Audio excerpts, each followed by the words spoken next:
Bem, boa tarde a todos. Eu vou tentar não segurar vocês muito além do tempo, mas a fala que foi sugerida era essa: a agenda da Prefeitura de São Paulo é a reconquista dos espaços livres públicos. Quando eu vi o título do encontro, quando falava de cidade acolhedora e das pautas que devem estar na cabeça de todo mundo que está pensando o espaço livre, o espaço público, o espaço urbano, eu até procurei mesmo o pessoal da organização do evento e falei: olha, eu queria passar um recado, queria ter uma oportunidade de falar com as pessoas que estão projetando, que estão discutindo, enfrentando o ofício no dia a dia. E depois da fala da Catarina, fica até um gancho perfeito, porque, de alguma forma, não vou falar nada diferente do que a Cat falou. É como se a gente chegasse no mesmo lugar por caminhos distintos. Mas a gente caminha junto há tanto tempo com a Cat, que, na prática, a gente pensa muito parecido.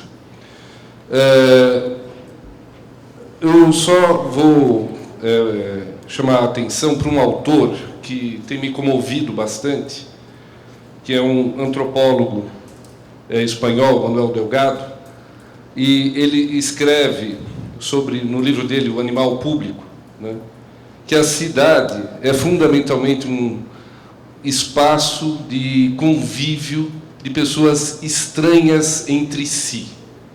Tá? É isso que faz cidade ser cidade. Eu acho que todos nós, quando vivemos a experiência da cidade, a esfera pública da cidade, o espaço da cidade, é quando a gente encontra pessoas que não são iguais a gente. Esse é o grande encanto de viver a cidade. Uma cidade do porte de São Paulo, isso não é nem raro nem difícil, mas tem gente que não percebe como isso é um ato político.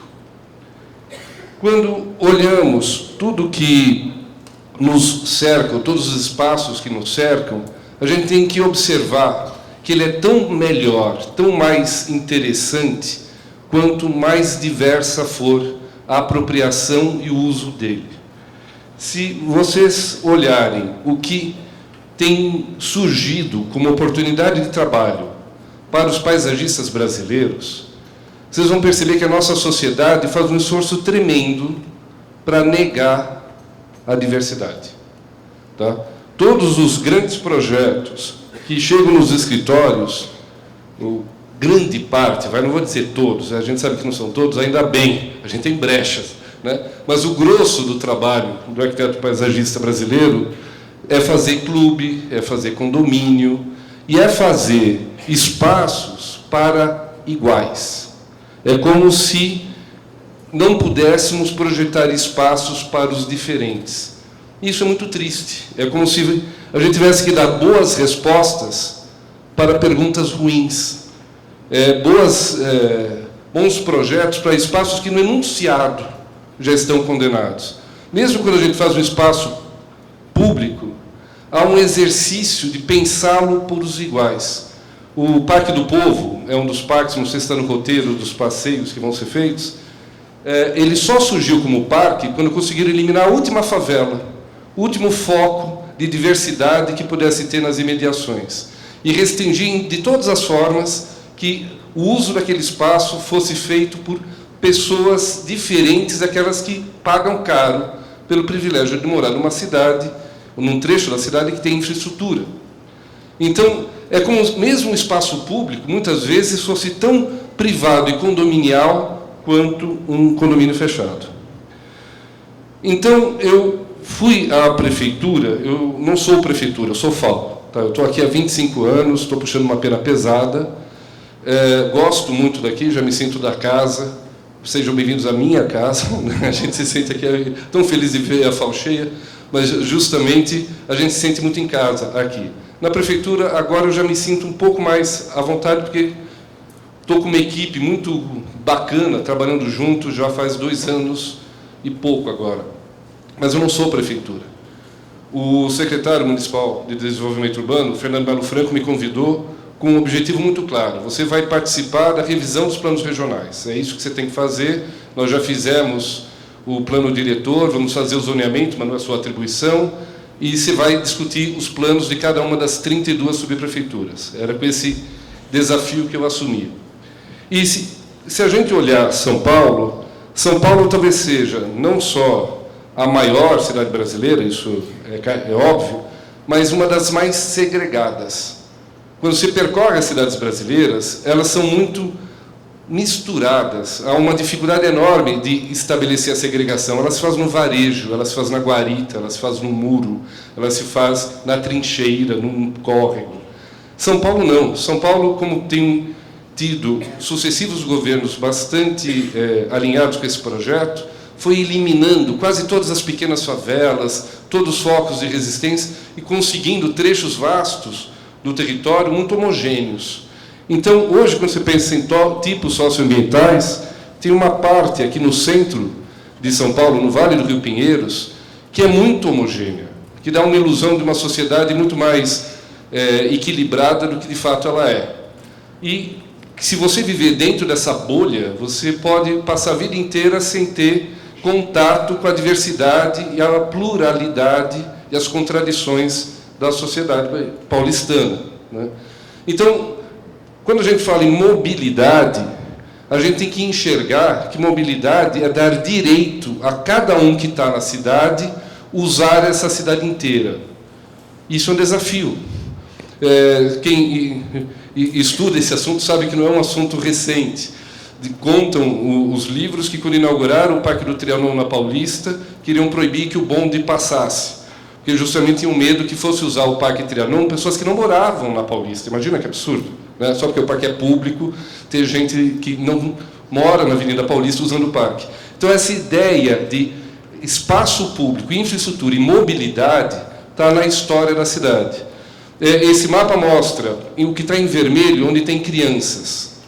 O que está em amarelo, onde tem uma porcentagem maior de velhos. E vocês vão ver que essa proporção etária tem a ver com a proporção social.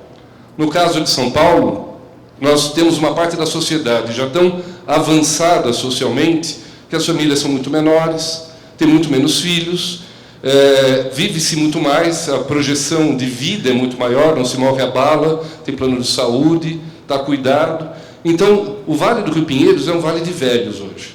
E as nossas periferias ainda tem um monte de crianças que não têm acesso a toda a infraestrutura que São Paulo oferece.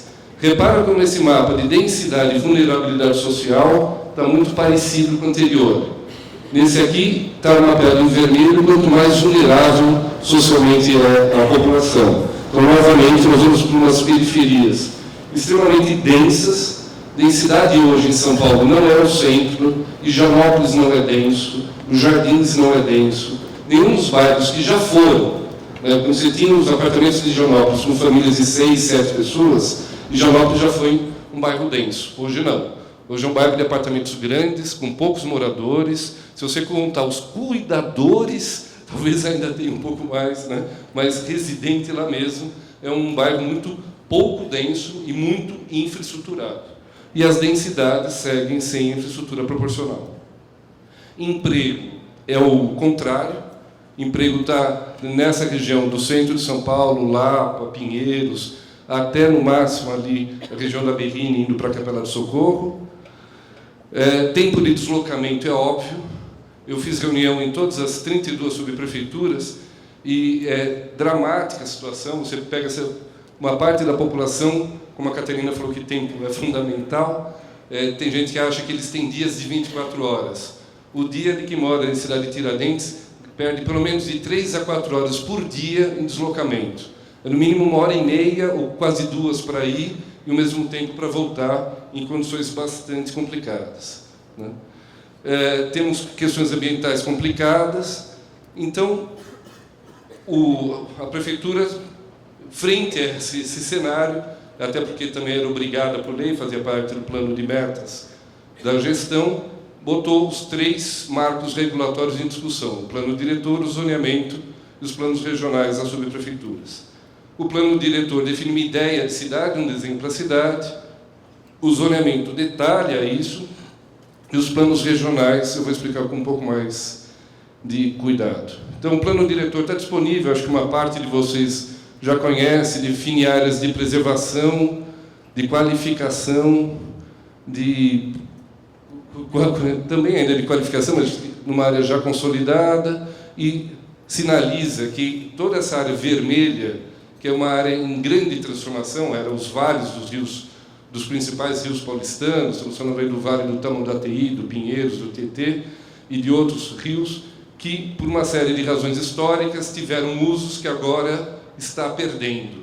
Então, o que pode acontecer nessa área do ponto de vista da transformação? O mercado tem um projeto, a cidade deveria ter outro projeto. Então, essas macroáreas foram depois detalhadas, definindo o zoneamento. O plano diretor já estabelecia a ideia de que mobilidade e circulação deveria estar atrelado à densidade e qualificação do espaço público. Então, definiu que onde eu tenho infraestrutura de transporte, deveria permitir um adensamento maior e, junto desse adensamento, provocar a transformação das calçadas, dos espaços, no sentido de criar uma rua mais qualificada, uma avenida mais viva do ponto de vista urbanístico, muito ligado à discussão da Jane Jacobs e toda a ideia de densidade, diversidade de uso e qualidade do espaço livre, né? Então, o zoneamento foi posto em debate, consumiu um largo tempo. Ainda pego pessoas dizendo, não, mas vocês estão propondo um desenho diferente para a cidade, mas a cidade está pronta, né? Ela não vai mudar. Quem fala isso está na bolha e não percebeu que a coisa é muito diferente disso. Eu tenho 51 anos, não sou... Ainda, como a Cat fala, a gente ainda vai envelhecer aqui dentro bastante. Eu tenho mais 25 anos para sonhar um dia, talvez, me aposentar. Estou na metade da minha vida profissional. E eu vi a Juscelino Kubitschek com uma pinguelinha passando por cima. Eu pesquei no rio que hoje é Juscelino Kubitschek. Eu vi o Itaim mudar completamente. E vi pessoas dizendo, quando eu estava na FAO, que o Itaim não ia mudar mais. E o Itaim que eu vivi não existe mais, né? São Paulo construiu nos últimos 20 anos uma média de 3 a 4 prédios por dia. O ritmo de verticalização e transformação do mercado imobiliário é tão frenético, é tão intenso, que pode mesmo fazer com que essa cidade, que alguns acham que está pronta, ainda seja muito, muito, muito diferente daqui a 15, 20, 30 anos. Então, bairros como esse, que eu não fui eu que capitaneei a discussão do zoneamento. Eu só fui era de outro departamento, a gente só pôde contribuir naquilo que nos parecia o espaço possível de debate, que nem sempre é tão bom quanto a gente gostaria, né? Mas, por exemplo, a gente conseguiu defender, e eu fico muito envaidecido do meu departamento ter conseguido isso, que bairros como esse, que é uma parte do Bom Retiro, hoje são os principais pontos de emprego de São Paulo. Os bairros industriais não têm mais aquela cara de galpões, só com fábricas e chaminés. Realmente, bairros assim, que misturam habitação, comércio e pequenas oficinas, pequenas indústrias, concentram os principais empregos industriais de São Paulo e são espaços preciosos do ponto de vista de geração de renda, emprego e qualidade urbana, né? Essa mistura, e para alguns arquitetos mais puristas, modernistas, né, está tudo errado, mistura uso, não tem recuo, os prédios são todos geminados, as ruas têm caminhão e criança, que legal, né? As pessoas gostam de morar aí, estão morando perto do emprego, gera renda. Teve muita resistência, teve gente que criticava, falou, não, esses bairros que você está mapeando emprego é um bando de colombianos acorrentados na máquina de costura fazendo trabalho escravo. Eu falei, não, os dados que a gente está usando do SEAD são dados oficiais. Então, para a gente só consegue mapear o emprego que tem carteira. Então, se para cada carteira ainda tiver 6 escravos trabalhando, é muito mais importante ainda preservar o local como área de trabalho. Então, esses bairros a gente quer proteger, adensar junto dos eixos de transporte e evitar isso, né? Isso é o rascunho do inferno. O inferno existe.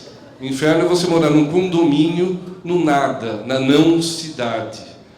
Constrói 4 torres, porque uma fábrica foi embora, e você mora num local que não tem uma padaria, não tem uma farmácia, não tem nenhum motivo para você sair da sua bolha e ter qualquer experiência urbanística, né? Você vai viver entre os iguais. Isso não é cidade.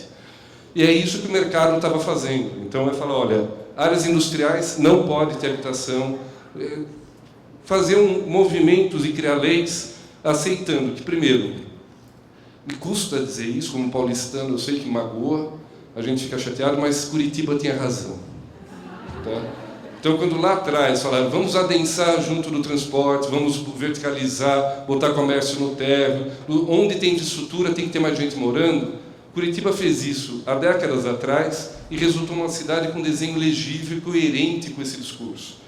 De alguma forma, se a gente quer fazer isso agora, eu vou acelerar um pouquinho, a ideia é realmente abolir recuos, colocar calçadas maiores, imaginar, mais importante do que ter um gramadinho plantando a grama amendoim entre um gradil e uma guarita, é ter o comércio abrindo para uma calçada que tenha pelo menos 5 metros. Então, se você tem calçadas melhores, arborizadas e a coisa voltada para fazendo a vida da rua ser melhor, acreditem, vieram pessoas falar, é importante a grama amendoim no recuo. Eu falo, juro que não. Tá? Ok, então, qual é a ideia de cidade que se quer? Isso o zoneamento detalhou. O corredor de ônibus mais antigo de São Paulo, o de Santo Amaro, tem esta calçada, então, o corredor ele já tem um impacto de barulho, fumaça, uma série de inconvenientes na rua. Se não tiver calçada boa, ele vira terra de ninguém. Então, é aquela avenida que você vai, pega o ônibus e sai dela correndo porque não se suporta permanecer nela. Aí tem a questão da cota social, a cota ambiental, tem uma série de experiências e propostas que, de alguma forma, o zoneamento tentou avançar. São tentativas, pode ter erros, o tempo vai avaliar o quanto foi bem feito esse trabalho, e está todo ele disponível na internet, convido vocês a olharem. A cota ambiental é muito interessante para nós, como paisagistas, então diz o que pode plantar, tem parece um game. Né? Se você tem mais de 20 anos, você não entende isso. Tá? Mas se você tem, na faixa dos 20 anos, você vai ver aquilo quase como um jogo desafiador de como marcar pontos e conseguir aprovar, porque é um jogo, aprovar um prédio em São Paulo é uma luta dificílima do ponto de vista legal. Mas dá para, nesse jogo, marcar pontos de várias formas. Então, vamos ver, agora, usando a criatividade e a competência profissional, o quanto a gente consegue ganhar dentro dos lotes. Então, o zoneamento fez isso, definiu parcelamento, uso, ocupação do solo e uma ideia de cidade. Agora, eu tenho uma equipe, são 50 pessoas trabalhando juntos, nós trouxemos 32 arquitetos do Brasil inteiro para fazer residência com a gente, fizemos um convênio entre a FAO e a Prefeitura. Então, com 32 arquitetos com menos de 5 anos de formado, somado com a equipe antiga e um exército de estagiários loucos, nós temos 50 pessoas trabalhando muito alinhado, dá para dizer isso, né, mas muito animadamente, e fomos preparar uma dinâmica, porque processos participativos, que é o nosso sonho, é fácil ser arquiteto na Dinamarca, entendeu? Qualquer um aqui pode ser bom arquiteto na Dinamarca. Agora, se enfrentar uma cidade de 12 milhões de habitantes, onde uma parte da população odeia a outra ou não conhece onde mora, é um desafio muito maior. E fazer participativo com 12 milhões é um país. Nós temos 32 cidades de 500 mil de habitantes. É muito complicado. Então, bolamos uma estratégia de, pelo menos, ouvi-los, conversá-los, e muito mais naquilo que a Catarina falou, não era falar para eles o que era importante, era ouvir deles o que era importante ouvir. Era que a gente saísse dessa experiência melhor do que a gente entrou, entendendo melhor as questões deles. E a gente foi a essa experiência com um recado muito singular, porque eu acho que todos nós aqui acreditamos firmemente de que não dá para dissociar urbanismo, arquitetura e paisagismo. Esses campos disciplinares têm as suas especificidades, mas são indissociáveis. Então, quando eu assumi o departamento de urbanismo, veio gente falando, pô, mas você não é do pessoal de planejamento urbano, você é do grupo de paisagem. Eu dou aula com a Catarina, com o Silvio, com o Eugênio, com o Paulo, com o Vladimir, há 25 anos. Eu tive aula com eles. Né? Então, eu não achei nada estranho em discutir urbanismo. Só que a gente, obviamente, contamina o discurso com o nosso olhar. E o nosso olhar era, olha, depois que o zoneamento definiu o que é o investimento privado na área privada, Eu quero discutir agora o investimento público na área pública. Essa é a nossa agenda. O zoneamento já é lei, já está aprovado. Agora eu visitei 32 subprefeituras, conversando com a população e falando, onde eu devo gastar o dinheiro? Qual é a prioridade? E, para meu espanto, a acolhida foi sensacional. Eu achava que ia chegar nas periferias e ia encontrar o pessoal pedindo creche, ônibus, escola, segurança. E talvez o nosso discurso parecesse um pouco elitista e fora de contexto. Mas na hora que você fala, olha, a cidade não é o ponto de ônibus ou a escola. A cidade é o que está entre o ponto de ônibus e a escola. É esse espaço. Não adianta ter o ônibus acessível, a escola adaptada para cadeirante, se eu não consigo fazer esse trajeto com qualidade, porque a calçada é uma corrida de obstáculos. E a população, na hora, falou, tem razão. Isso é mais importante que tudo. Como é que a gente foca nisso? Então, puxamos esse debate com as secretarias, tem todo um raciocínio orçamentário que eu vou abreviar, e aquele raciocínio de que São Paulo vai ter que, por décadas ainda, arrecadar os impostos e a outorga onerosa num local e investir no outro. E aqui é o mapa de onde foi investido nesses últimos 4 anos. Tá? Onde arrecadou e onde investiu. Onde arrecadou e onde investiu. Porque é lá que a gente tem que investir. E é nos espaços livres, públicos, que o investimento tem que ser feito. Então, a gente fez um mapa para mostrar para eles que existe esse espaço, é 30% em média, varia obviamente, tem pontos fora da curva, tem áreas que tem um pouco menos, áreas que tem mais por variadas razões, mas entender que investir em espaço público é resolver a questão econômica, muda a renda, muda a condição de uso, muda a condição de emprego, de mobilidade. Do ponto de vista do valor da terra, é um investimento muito transformador. O que faz um prédio ser caro não é o que se gasta de concreto, mármore e alumínio nele. É se ele está em Pinheiros ou se está em Perus. Se ele está perto de emprego, estudo, infraestrutura, mobilidade, áreas verdes, ou se está num local que não tem infraestrutura nenhuma. Então, investir na qualificação das ruas é extremamente transformador nesse sentido. Do ponto de vista ambiental, a gente sabe que se nós tratarmos muito bem todas as praças e parques de São Paulo, a gente não resolve ainda a questão de drenagem, nem a questão de arborização urbana. São Paulo tem que enfrentar essas questões da drenagem, da arborização na rua. São as ruas que podem ser uma peça importante para a gente conseguir melhorar a drenagem urbana e a temperatura da cidade com a arborização. E não existe projeto ainda de arborização completa de São Paulo discutindo isso, que tem que ser feito com a população. E do ponto de vista social, eu digo para vocês, depois de percorrer por 2 anos São Paulo inteiro, que quem acha que a rua morreu, eu já vi idiotas falando, não, agora com o Pokémon GO, o pessoal vai na rua. É um idiota. Tá? A rua está cheia de gente o tempo todo, em qualquer lugar de São Paulo que você vai, tem crianças brincando, gente indo às compras. Falar que a rua morreu é papo de alienado, não existe essa história. Tá?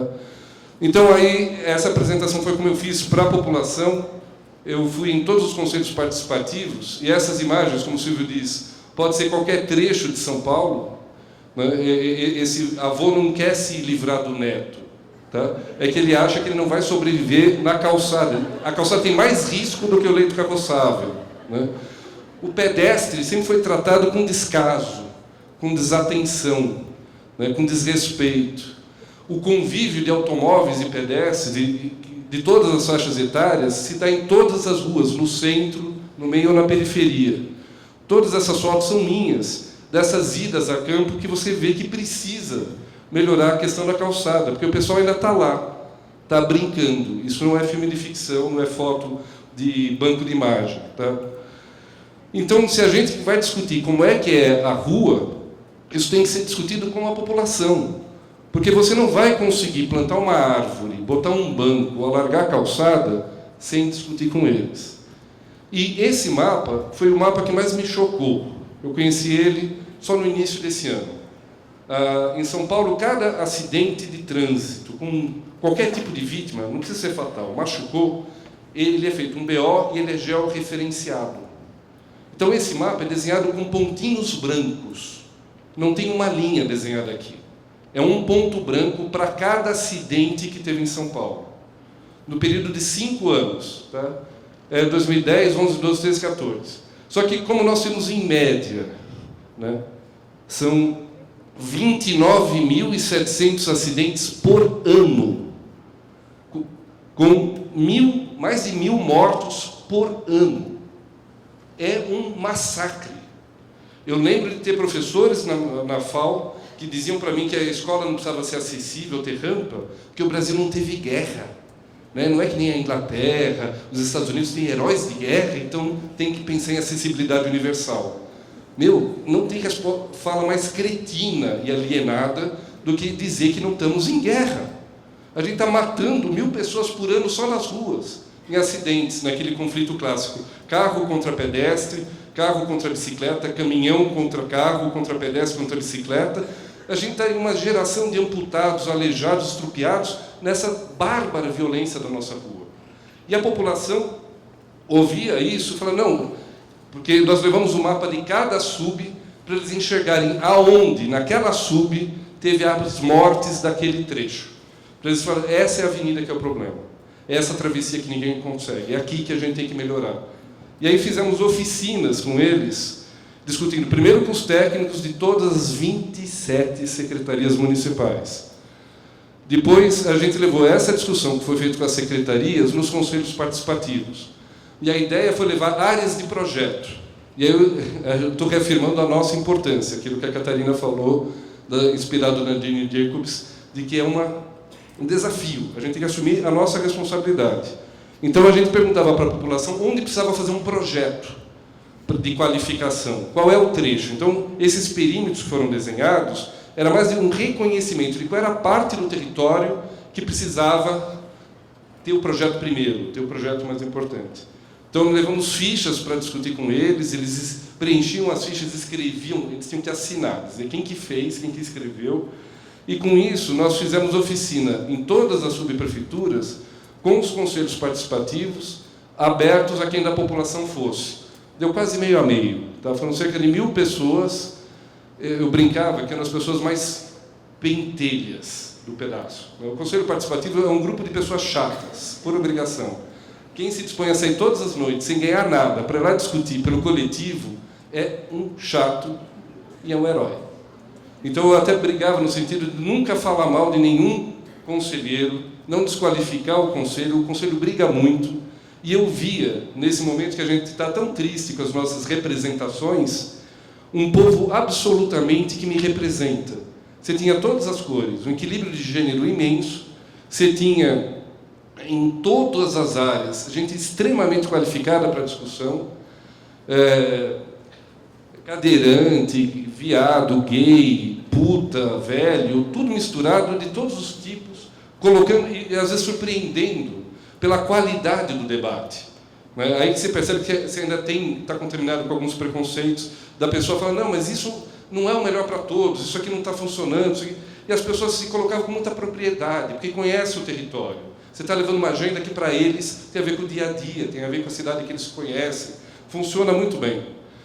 E depois dessas 32 oficinas, a ideia é montar um mecanismo onde, não sei quem vai ganhar a eleição no que vem, independente de qualquer partido, ele tem que apresentar 90 dias depois de eleito o plano de metas. E o plano de metas não é territorializado. Ele vai falar, vou fazer tantos leitos desse tipo de posto de saúde, tantas vagas em escola, creche, tantos quilômetros disso ou daquilo. E é importante que ele cumpra aquilo que na campanha ele anunciou e que agora ele tem que se comprometer e, depois de eleito, colocar no território. Só que quando ele for botar no território, depois de anunciado o plano de metas, tem 180 dias para cada subprefeitura fechar o seu plano de ação, dizendo quais são as áreas que vão ter o projeto e vai ser executado nesses próximos 4 anos. É esse o jogo. E aí, o que a gente está desenhando na lei é que, nesse momento, essas áreas de projeto sejam consideradas como hipótese. A gente não está definindo datas, prioridades. Eu não consigo dizer que o seu projeto é mais importante que o dela, ou deva ser feito primeiro. Eu tenho como dizer, esse é importante, agora vão lá e briguem. Né?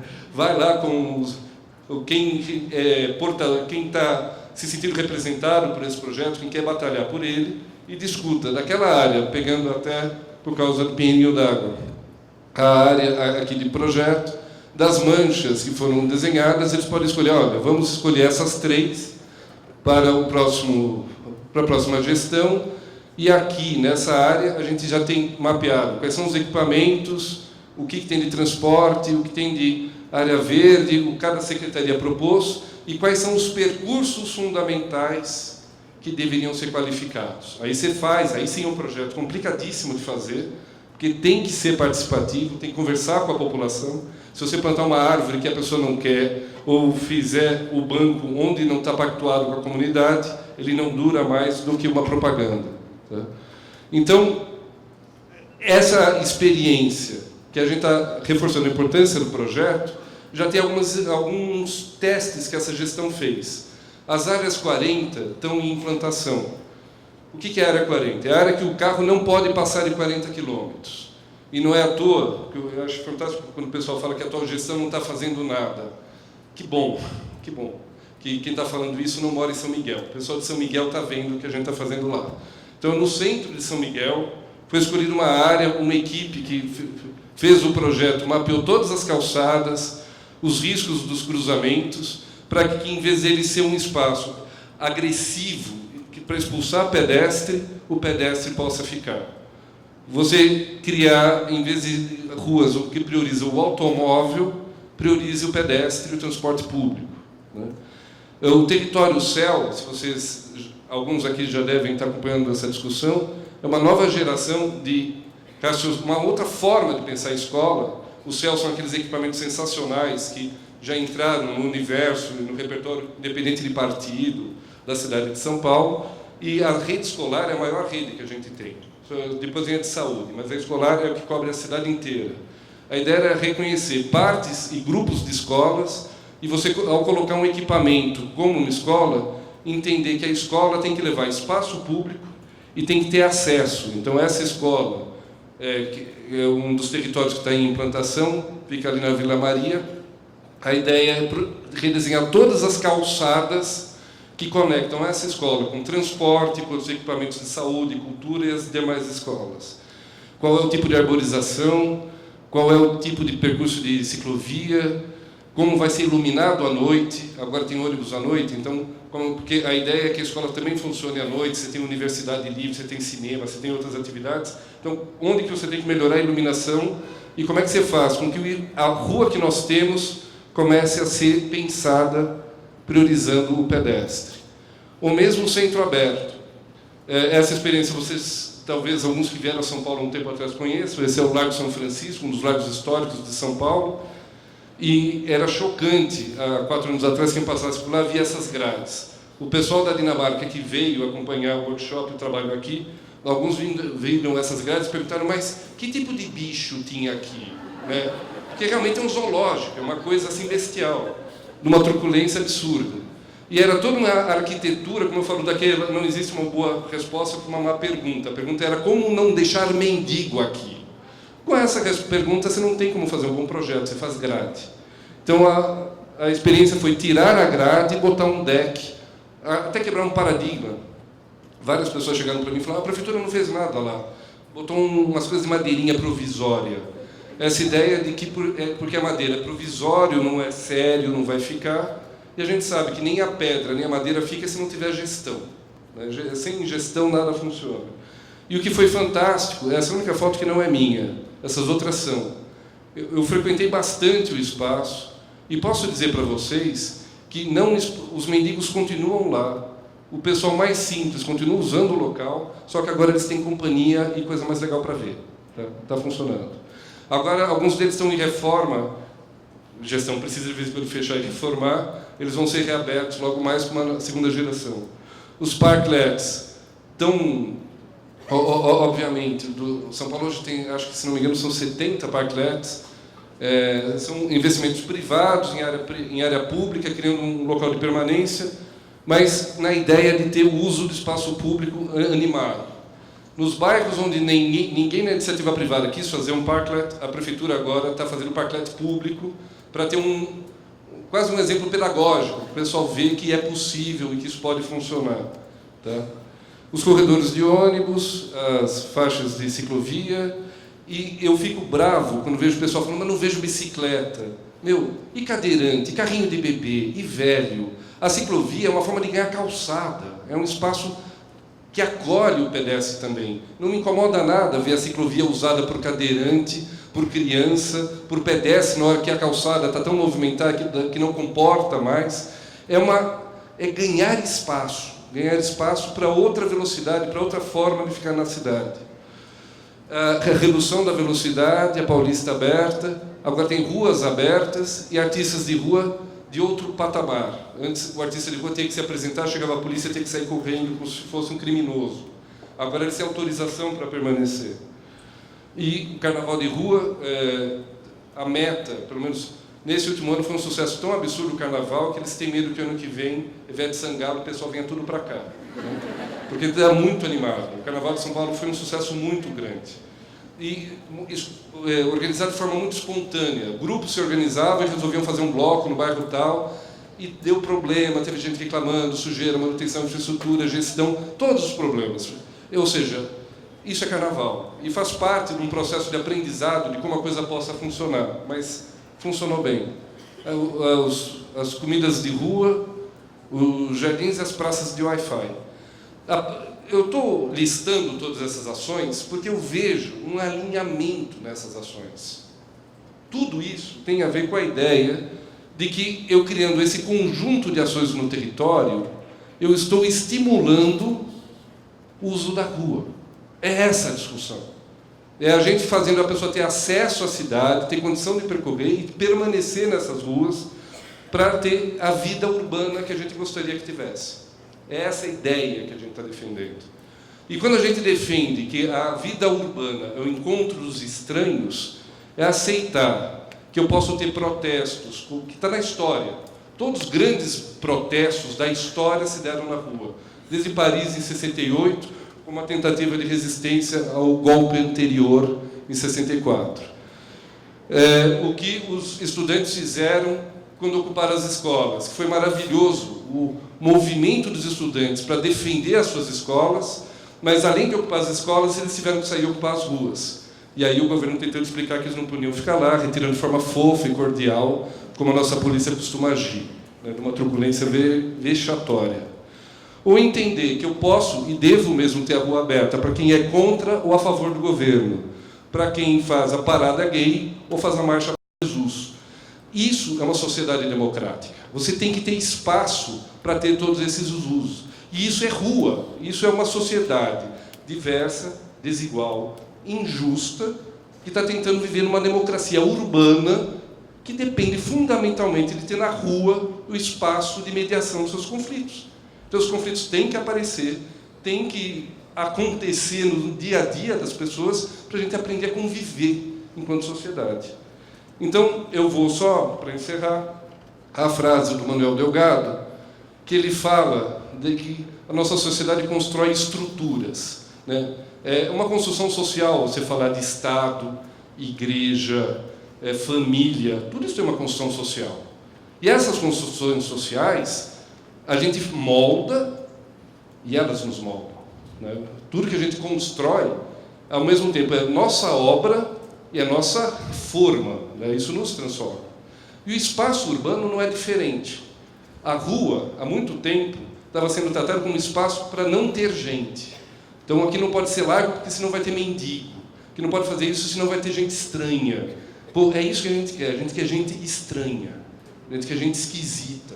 A gente quer esse convívio. E criar rua onde as pessoas possam conviver. Porque com essa experiência da convivência, a gente muda. A gente se transforma. Então, é um gesto político de assumir que, como paisagistas, arquitetos e urbanistas, a gente tem uma posição sobre a nossa sociedade. A gente pode continuar fazendo os condomínios, faz parte. Se é essa encomenda que nos chega, a gente faz.